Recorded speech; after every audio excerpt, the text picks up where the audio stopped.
It was the most feared drug cartel in all of Mexico, causing the streets to flow with blood as the body count piled up into the thousands.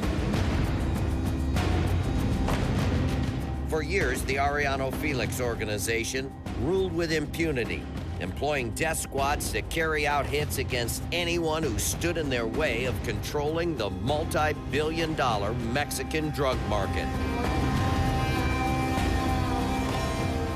Victor Rojas Lopez ran one of the Arellano Felix organization's most violent enforcement crews in Tijuana, with his younger brother Jorge following in his footsteps.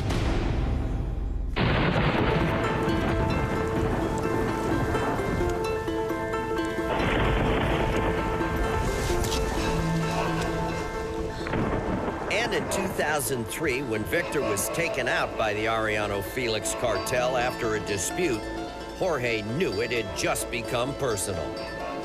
En el nombre del Padre, y del Hijo, y del Espíritu Santo. Amén.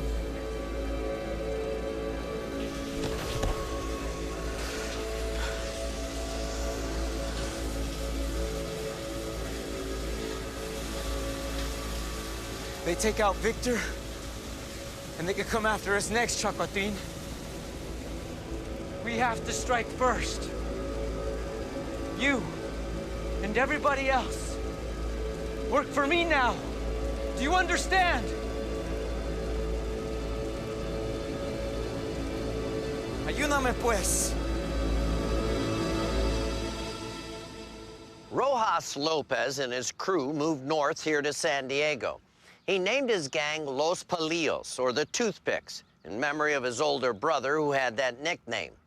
Very heavily armed and with deep connections inside the drug trade, cops say the Toothpicks dug into their new turf and quickly made their presence here known. They soon began taking their revenge on anyone connected to the Arellano Felix cartel. They financed their operation with kidnappings. Come with me if you want to live. And drug deals that netted them millions. As for the cops, Lopez's crew not only operated under their radar, but they were brazen enough to impersonate them. Get in the van now.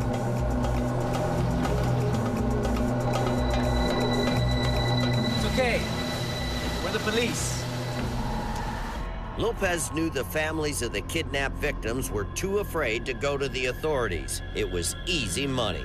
But authorities say money often wasn't enough to save the lives of those Lopez had kidnapped. No. Hey, my family get paid for the money. Money's not everything, old man. Déjalo, suéltalo. Busquen que por money. Nos está matando. I'll allow you to watch your boy dissolve in acid. No, déjalo. Something special to remember before we kill you too. Nos está matando. Déjalo, suelta. The presence of Los Palillos marked a turning point in the Mexican drug wars, one of the first major invasions of a Mexican gang bringing extreme violence, including multiple kidnappings and murders, over the border with them into the U.S. The gang operated out of upscale neighborhoods, just like this one in the San Diego suburb of Chula Vista. And when they struck, innocent citizens could find themselves caught in their deadly line of fire. In September of 2005, cops say Lopez targeted businessman Salvador Parra. Salvador Parra! Where are you running, huh? We're the police!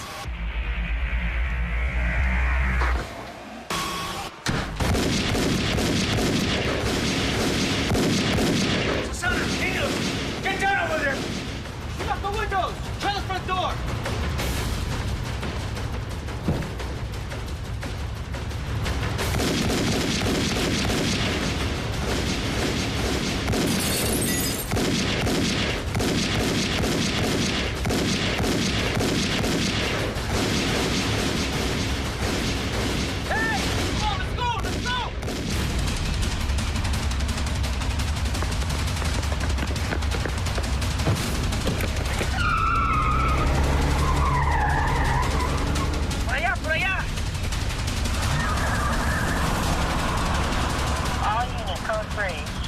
fire. I received a radio call, shots being fired into a home, respond code 3, so I knew it was a serious incident. Suspect fleeing, green Chevy Suburban. I had a gut feeling that I was going to run into these suspects.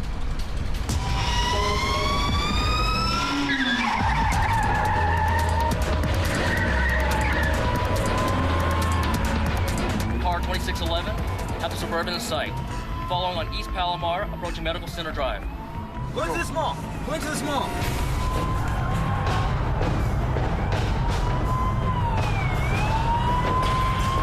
Requesting backup. Plaza Central Shopping Center. Faster! He's catching up! I had real concerns about shoppers coming out of the grocery store. I had concerns about citizens backing their vehicles out of their parking spots.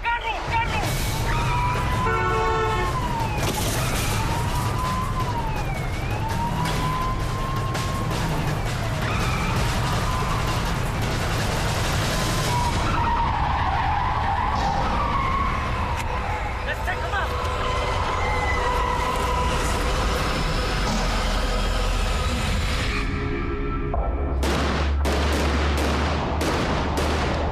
I don't know if they're advancing and walking up on my vehicle and about to execute me. I see shards of glass kind of glistening in the air.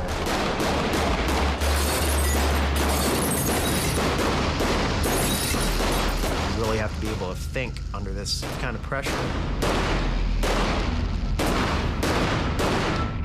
There was no way I was going to allow them to shoot at me and let them get away. Until I can get some cover officers to figure out another game plan, I was going to stay with this vehicle.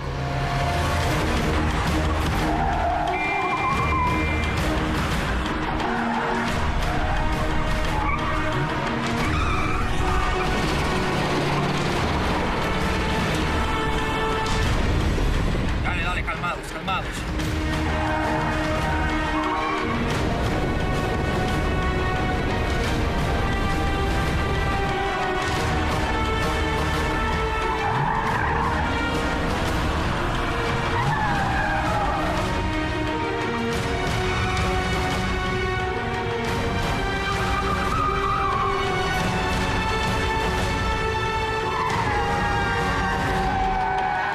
My mindset was it was going to be a bailout.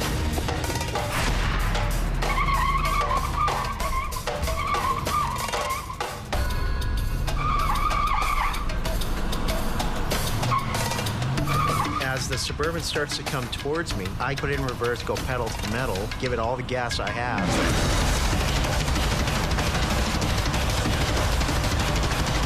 At that point in time, I thought to myself, they're going to take me out here.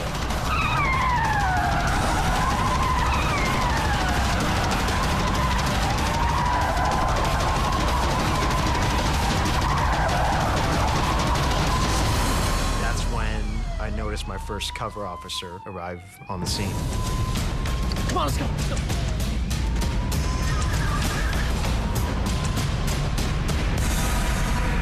And while two of Lopez's gang were rounded up that September afternoon, Jorge Rojas Lopez and his right-hand man, Chacatin, managed to elude authorities. Right now, I'm joined by Rich Diamampo, the brave officer who survived that unbelievable shootout. God bless you, Rich. Thank you, Ron. You gotta tell me about that incredible day. Well, it's a day in my life that I will never forget, and it's a day that not very many officers will experience in their career. In a nice, calm neighborhood like this, did you have any prior knowledge about this violent gang? Absolutely not. I had no idea about this particular gang until we went to court hearings, and I was then introduced to them. I knew you wanted to make sure they didn't get away. Absolutely. Taking as many shots as I had taken, I was determined to make sure that they were captured. Well, you're one brave guy, and I gotta say thank you for all your service. Thank you very much, Sean. Now, unfortunately, it wouldn't be the last time that law enforcement had a close call and violent encounter with Rojas Lopez and his gang. Cops say he was just getting started here in San Diego, racking up multiple murders and kidnappings. I'll tell you how far he'd go when we come back.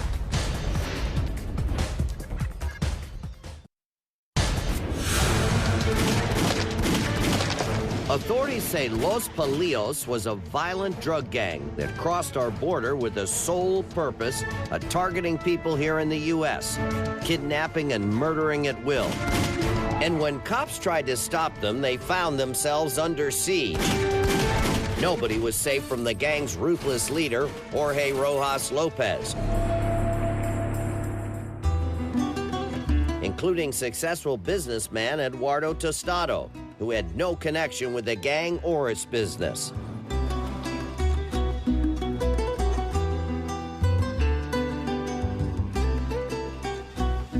Hey. Hey. The usual, Eduardo? Yep. You know me too well. Extra large, half with an extra shot of vanilla. You must be a regular. Yes. Yes, actually, I'm a creature of habit. Extra large? Huh? Yes. You do know what they say about men who order big cups of coffee, don't you? No, what? That they really like their coffee. Well, I like everything in the morning. Don't you?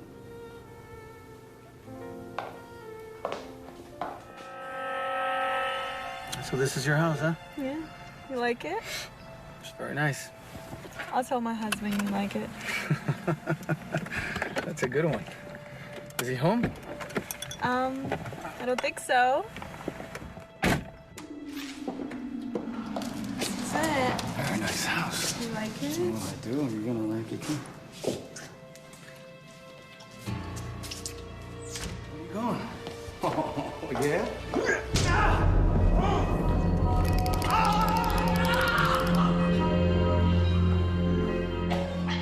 Buen trabajo.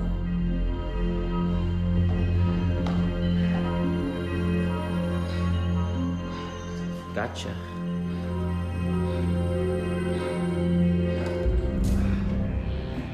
Was set in motion to number one, try to save his life, and number two, apprehend the kidnappers.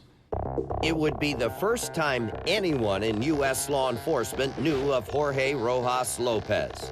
On the day of the ransom drop, the FBI placed a beacon inside of the briefcase. The FBI is surveilling the kidnappers. One of the places they went to was Neiman Marcus. Authorities say this is the surveillance tape of Lopez and one of his thugs on a shopping spree with the ransom money, as Eduardo's life hung in the balance. After Lopez wrapped up his shopping trip, he led the FBI right to his house. Now the question was Eduardo being held there? And more importantly, was he still alive? That's not enough. I said 2 million. You get closer to that, or your brother is dead. Authorities knew they had to move fast.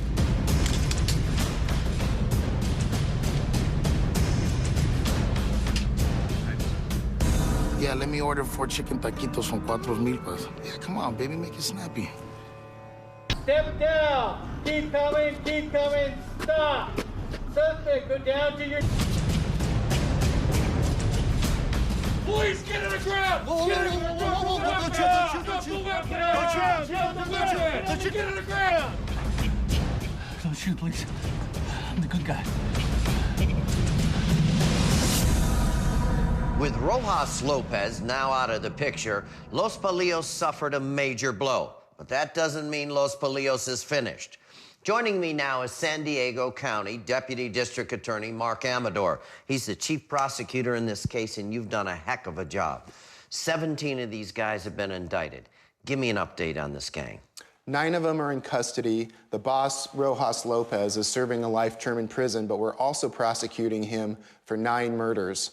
5 others are still wanted and are fugitives, and we're asking for help in locating them. The main guys that we're looking for are the ones pictured in red. One of the worst individuals and one of the people we really need to apprehend is this person we refer to as Chacatin.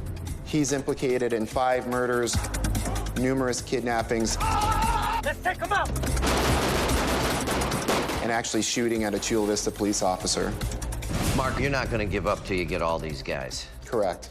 Well, we've caught several guys across the border. We have Spanish-speaking operators, lots of fans in Mexico. Let's hope we can take these guys down tonight. Keep up your good work.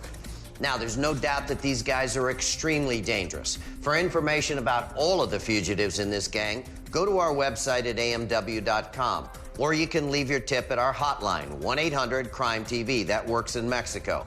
I guarantee you that if you have the courage to make that call or leave your tip, you can remain anonymous.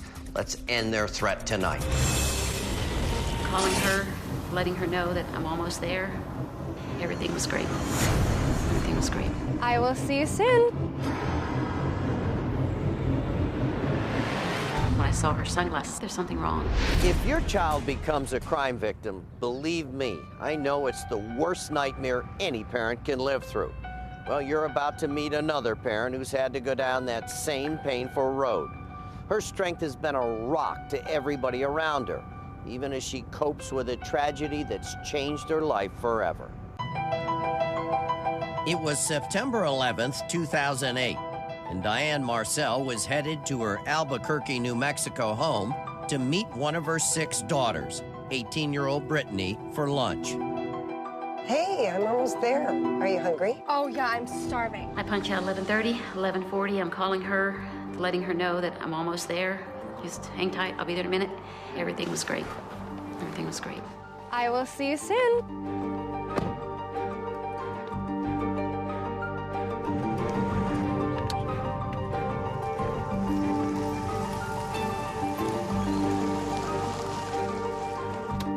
And I get there. She's already beat me there.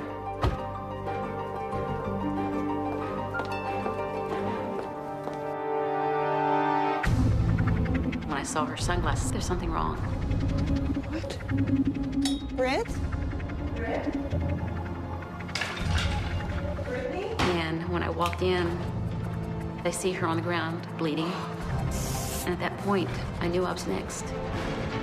And I took off running. My daughter. She's like, what's I talked to Brittany 11:40. She's fine. 11:47. I'm calling the paramedics. Oh, God, hurry. I don't know if she's okay. That's my daughter. That's my blood.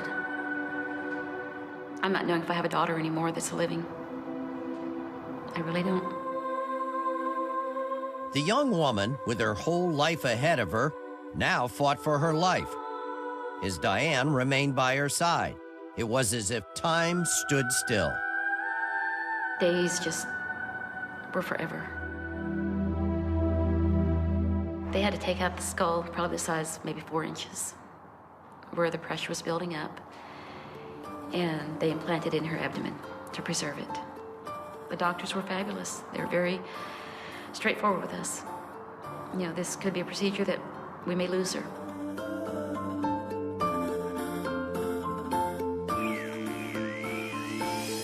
But they didn't lose Brittany. I was a sheer relief when she was out of the coma, out of the NICU, but there's a long road.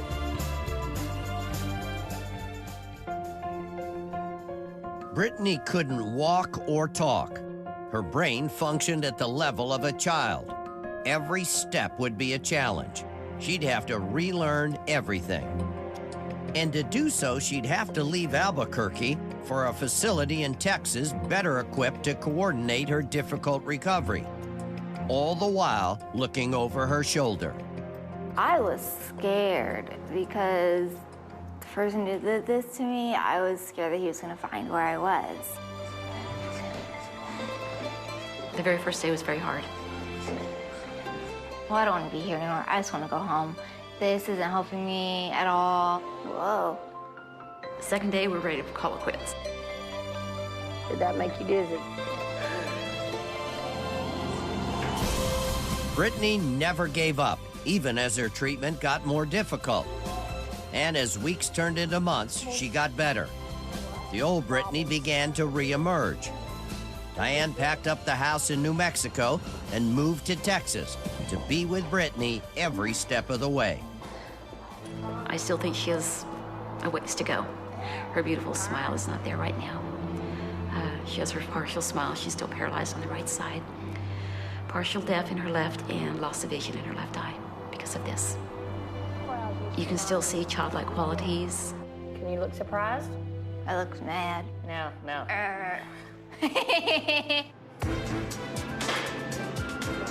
She has goals. She's a strong person. I've seen it. I mean, she had to have been strong to fight back. Brittany's strength was evident again when she persevered and, against all odds, finished high school. It's Brittany's journey, her celebration of recovery and her graduation a year later. And it's just a big event for us and the family and friends. I'm so happy you're okay. I'm good. I'm walking now. No wheelchair for me. You happy? I'm sorry, I'm partying to go too. Thank you. In the class of '09, my speech was really about you, because you were an inspiration to us. Oh, thank you. So congratulations for Thank you being very an much. awesome CBLA student. Thank you. Congratulations on your graduation.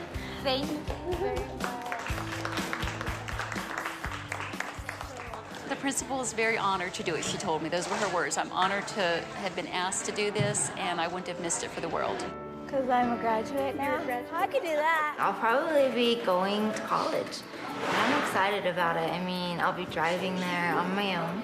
I'll be excited to be doing that independently, going to college. She's going to do her community college, get her basics out of the way, and then go off to another, probably state college in Texas, and journalism. She still has her heart set on journalism, and I know she can do it. Through Brittany's miraculous recovery, one part remains foggy. Who did this to her? Every now and then I have memories of, this and that with friends and stuff, but we drove by the house the other day to everything happened, and nothing kind of rang the bell as to what happened at all. While much of this brutal crime remains a mystery, cops know the attacker used a shovel to attack Brittany. But their best clue is what Brittany's mom, Diane, saw. With just a quick glimpse, she helped police create this sketch. The man is in his late teens or early 20s and is either white or light-skinned Hispanic. Tonight, let's give this brave mother and her daughter the justice they deserve.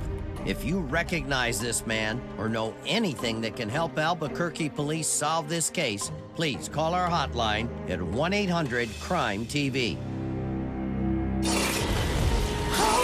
Not only saying she could dance. Anything, just like that, just like that. La Brown, we miss you, baby. Rest in peace. There's no hole.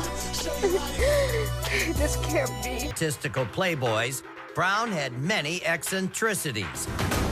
His roommate in Phoenix told us that Brown was a neat freak. Seriously, straighten your placemat. Placemats had to be perfect. And he was a clean freak. Brown mopped and vacuumed constantly and made people take off their shoes. But no one minded Brown's eccentricities as long as he picked up the... We need help now!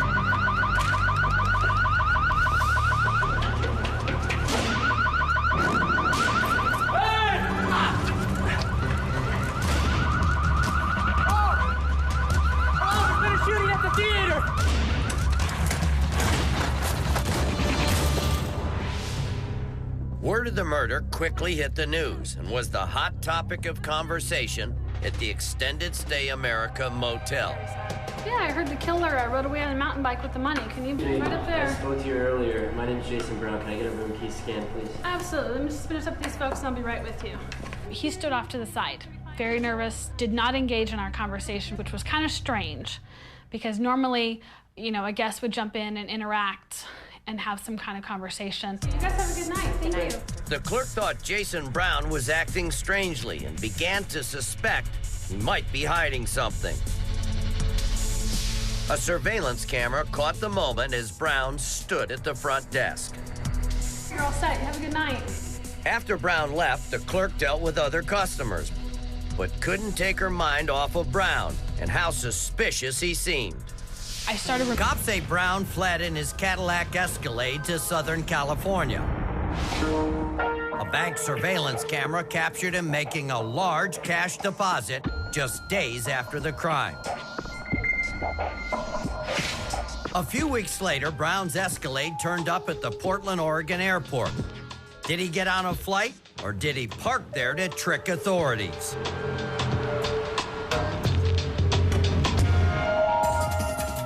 Authorities say Brown may have fled up to Canada or down to Mexico.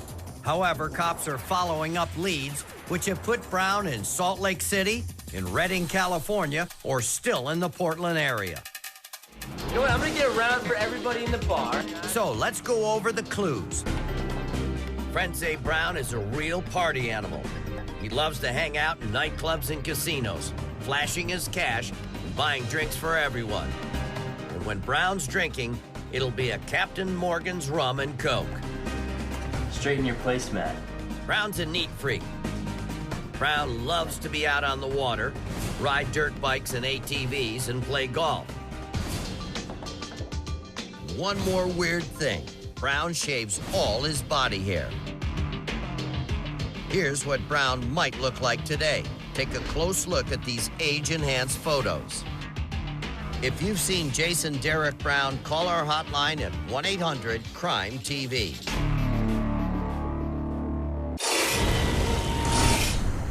Lala, you could tell something wrong with her. She was getting like phone calls, people hanging up and stuff like that. She was actually asking if anybody knew any apartment listings. She wanted to move right away because she felt threatened for her life. She said that 3 days before she died. She had the looks, she had the sound, and she had the drive to be a huge star. But when Tom Morris traveled to her hometown, he discovered that Lala Brown may have also had some very big and very dangerous enemies. B100.7 blazing hip hop and R&B. Reggie Smooth as Butter is right here. Got a special guest, Mr. Tom Morris from America's Most Wanted. I'm here, man. I'm here in Milwaukee. That's what's up. Well, welcome to Milwaukee. Thank you. Yep, you're here to find justice for Lala and Kool-Aid. We're gonna do what we can. Really? Okay. Okay, how's it Disc jockey Reggie Smooth as Butter Brown knows what's hot and who's hot in urban music. And he knew there was no hotter local talent than singer Yolanda Lala Brown.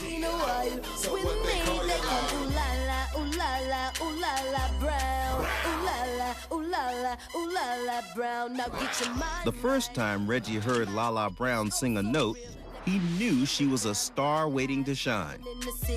Yeah, she was way ahead of herself. She was an incredible talent. She was a diva. A diva born to a Mexican-French-Canadian mom and an African-American dad on Milwaukee's north side. As the youngest of William and Maria Brown's 5 kids, Lala was always the center of attention. You know, not only sing, she could dance. She could dance. I'm talking about going up against the bigger girls. Mm-hmm. Yeah. She'd make up her own thing. She'd get Yeah. up there. Anything, just like that, Writing music just like that. Yep. But she just had a Yeah. beautiful voice. Yeah.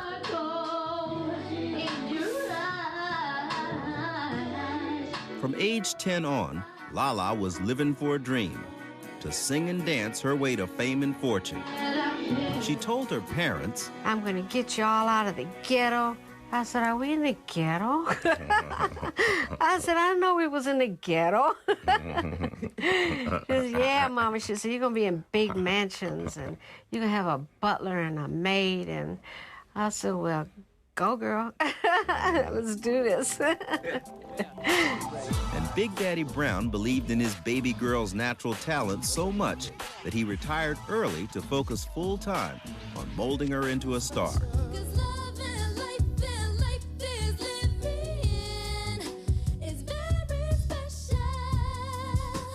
When she was 19, all of that hard work paid off. She caught the attention of He was gonna blow up. But that success was short-lived. Lala ended up back in Milwaukee with no money and no record deal. But Lala Brown wasn't about to give up her dreams of fame and fortune. She teamed up with the hottest homegrown music producer in the Brew City, Jatan Kool-Aid Claiborne. They called him Kool-Aid because of his big, wide smile.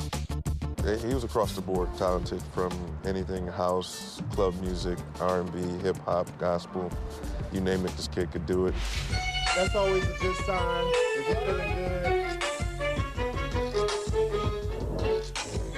Jatan was a type of trendsetter. He was a go-getter. He wanted to make sure his life meant something, and he started becoming more of an entrepreneur and thinking that way when he was about 16, when it really set into him that I'm gonna make something of my life, and he was determined to do it with music. Kool-Aid was running his own recording studio, Loud Enough Productions. The ambitious 22-year-old musician had saved and scrounged to build it up slowly, piece by piece, with his own hands. And he literally lived there 24/7. He lived for music. Music was his life. Lala's music collaboration with Kool-Aid soon led to romance, and she moved into the studio with him. The talented duo worked day and night laying down hot urban tracks that they believed would land them a major label contract. But on the evening of October 19th, 2007, everything suddenly changed. Relatives were concerned because nobody had heard from Kool-Aid or Lala in several days, and that just wasn't normal. So Kool-Aid's brother Anthony broke into the locked studio to check on him. I kicked in the door. It was an awful smell, you know. Went to the back room. That's where they lay. That's where we found them.